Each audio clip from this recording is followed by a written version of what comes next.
Halo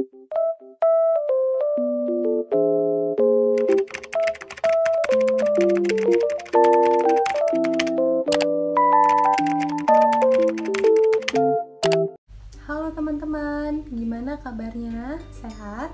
Semoga teman-teman sehat selalu ya. Kembali lagi di YouTube channel aku, Farbib.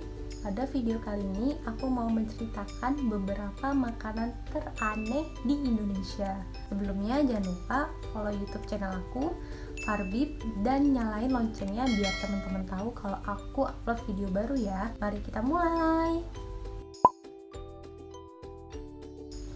Oke, yang pertama ada ulat sagu khas Papua. Ada satu kuliner yang ekstrim dari Papua yang juga menjadi makanan khas suku Kamaro, yaitu ulat sagu. Suku Kamaro adalah salah satu suku yang tinggal di wilayah pesisir selatan Papua. Jumlah penduduk orang Kamaro sendiri diperkirakan sekitar 8.000 jiwa. Suku Kamaro juga sekaligus penutur bahasa yang disebut bahasa Kamaro. Untuk ulat sagu ini salah satu makanan pokok bagi suku Kamaro. Ulat sagu bisa teman-teman temui pada pohon sagu yang sudah mati. Pada umumnya ulat sagu itu berukuran 3-4 cm dan berwarna putih.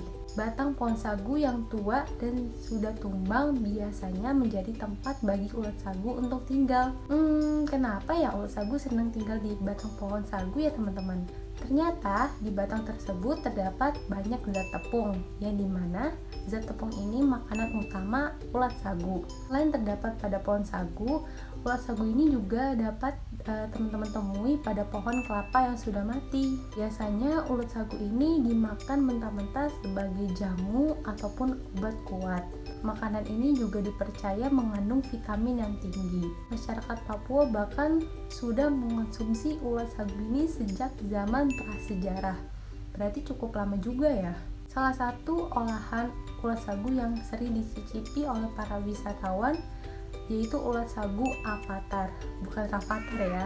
Ulat sagu avatar ini diolah dengan cara mencampur ulat sagu dengan aci lalu dibungkus dengan daun sagu. Setelah itu, ulat dan aci sagu yang telah dibungkus dibakar hingga matang kira-kira selama kurang lebih 15-25 menit. Selain dibuat olahan sagu avatar, ulat sagu itu juga bisa diolah menjadi sate, sayur sop, bakwan, bakso, keripik ulat, maupun yang lain-lain. Selain itu, ulat sagu juga bisa ditambahkan menjadi topping atau bahan isi makanan, misalnya kayak roti isi ulat sagu, spaghetti dengan taburan ulat sagu, maupun nasi goreng dengan topping ulat sagu. Wah, banyak banget ya. Ulat sagu ini banyak dikonsumsi karena mengandung protein yang cukup tinggi. Kandungan protein di dalam ulat sagu ini sebesar 32,54% di setiap satuannya. Jadi kalau misalnya dikira-kira dihitung untuk 100 gram ulat sagu ini mengandung 181 kalori dengan 6,1 gram protein dan 13,1 gram lemak. Selanjutnya untuk makanan teraneh kedua itu ada belalang goreng khas Gunung Kidul. Belalang goreng yang menjadi menu kuliner ekstrim yang bisa teman-teman cicipi ketika nanti mengunjungi wilayah Gunung Kidul, baik di sekitaran Jalan Yogyakarta Gunung Kidul di Desa Bunder, Kecamatan Patuk, maupun di sekitar wilayah Semanu di jalur Gunung Kidul ke arah timur Wonogiri, Jawa Tengah. Binatang yang biasanya kita temui itu dijumpai di area persawahan ini memang sudah biasa dikonsumsi oleh penduduk sekitar. Untuk pengolahannya, hewan ini digoreng hingga renyah baru dikonsumsi. Masyarakat Gunung Kidul itu menjual belalang goreng ini yang sudah dikemas menggunakan toples yang bening. Untuk 1 kilo belalang mentah setelah digoreng dapat menjadi 9 toples. Wah, lumayan banyak juga ya jadi 9 toples. Tiap satu toples dijual 30.000. Belalang goreng yang dijual ada 2 macam rasa, yakni rasa pedas sama rasa gurih. Sedangkan untuk harga belalang mentah atau yang masih hidup dijual dengan harga 150.000 per kilo. Tapi jangan salah loh teman-teman, belalang goreng ini menjadi incaran bagi para wisata yang misalnya datang ke sana. Dalam sehari, penjualan belalang goreng ini bisa sampai 360 toples per hari atau 18 toples dalam waktu 1 jam saja. Masyarakat mengonsumsi belalang goreng ini karena Belalang ini memiliki 20-40% protein yang lebih tinggi daripada udang, daging sapi, dan daging ayam. Dan juga belalang ini kaya akan asam amino esensial yang sangat berguna untuk mempercepat sekaligus melindungi pertumbuhan sel tubuh dan baik bagi peningkatan stamina. Sekarang belalang goreng ini sudah dijual di online shop. Untuk kisaran harganya antara 20.000 sampai 30.000 untuk setoples penuh belalang goreng berukuran 1 ons. Gimana nih teman-teman, kalau misalnya beneran ada yang jual di Tokopedia atau di Shopee, kira-kira teman-teman berminat nggak untuk nyobain belalang goreng ini? Oke teman-teman, kita lanjut ke makanan yang ketiga, yaitu paniki santan khas Manado. Paniki makanan yang berasal dari Sulawesi Utara atau Manado yang dibuat dari daging kelawar, atau orang-orang di sana tuh nyebutnya paniki. Sebelum diolah menjadi makanan, biasanya kelawar ini terlebih dahulu dibakar untuk menghilangkan bulu-bulu halusnya. Kemudian dimasak dengan bumbu santan. Jenis kelawar yang biasanya dipakai dalam makanan ini tuh bukan sembarangan kelawar yang ada di goa-goa, bukan, tapi kelawar pemakan buah dengan bentuk badan yang lebih besar. Jadi biar dagingnya tuh lebih tebal dan lebih banyak gitu. Salah satu olahan dari paniki yaitu paniki santan yang dibaluti oleh kuah santan yang dimana ditaburi oleh potongan cabai yang sangat banyak. Karena orang Manado ini sukanya makanan-makanan pedas teman-teman. Namun unsur pedas ini bukan semata-mata karena orang Manado tuh suka pedas saja, tapi melainkan memiliki fungsi lain, yaitu menyamarkan aroma kelawar yang cenderung sangat amis, kayak ikan gitu. Selain diolah menjadi sayur santan yang pedas, biasanya daging kelawar juga bisa disajikan dalam bentuk sate dan digoreng. Nah, kira-kira nih teman-teman, kalau misalnya ada yang jual di wilayahnya teman-teman dibuat sate ataupun digoreng, teman-teman mau nyobain nggak?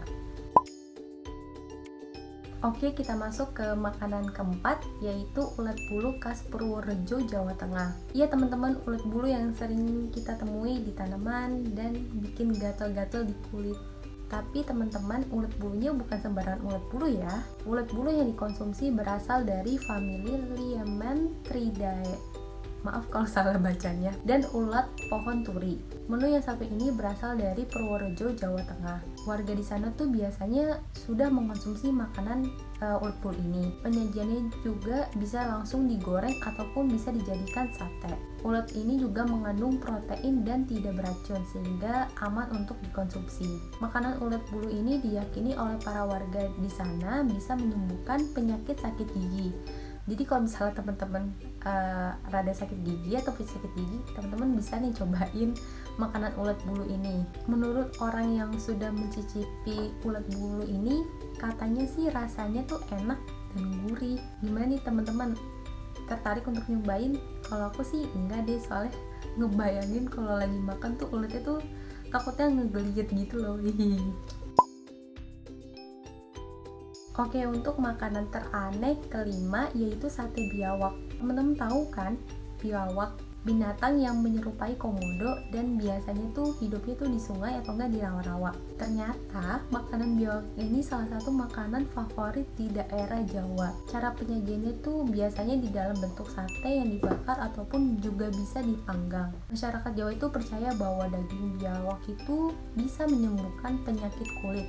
Contohnya seperti penyakit gatal-gatal. Bahkan daging biawak yang mengandung banyak minyak biasanya dijual dalam bentuk botolan.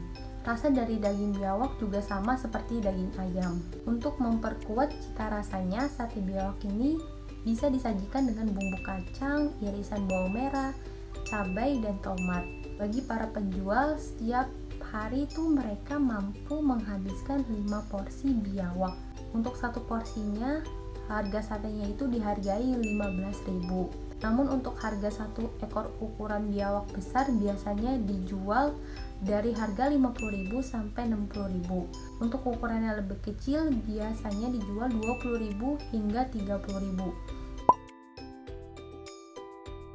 Oke, untuk makanan yang keenam yaitu rujak cingur khas Surabaya. Jangan dikira nih, teman-teman pasti mikir namanya rujak isiannya kayak buah-buahan, terus ada sambal pedasnya. Bukan ya. Kalau makanan satu itu beda. Bahan dasar makanan khas Surabaya ini adalah cingur atau hidung sapi. Unik ya, hidung sapi. Bahan-bahan yang ada dalam seporsi rujak cingur biasanya tuh ada lontong, ada tahu, ada tempe, ada cingurnya juga, ada irisan beberapa buah seperti mentimun, mangga muda, bengkoang, nanas, dan kerupuk yang ditaburin di atas. Bumbu yang digunakan sebagai sambalnya pun juga sangat khas gitu, yaitu terbuat dari petis udang dan cingur.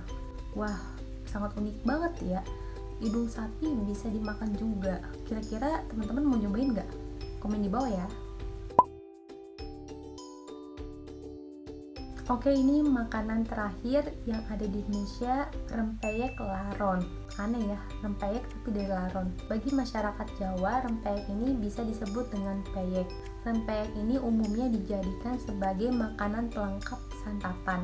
Rempeyek atau peyek lumrahnya itu dari kacang tanah atau kacang hijau, udang maupun teri. Namun untuk masyarakat Boyolali, Jawa Tengah yang berada di desa biasanya menggunakan serangga laron ini sebagai bahan dasar untuk membuat peyek.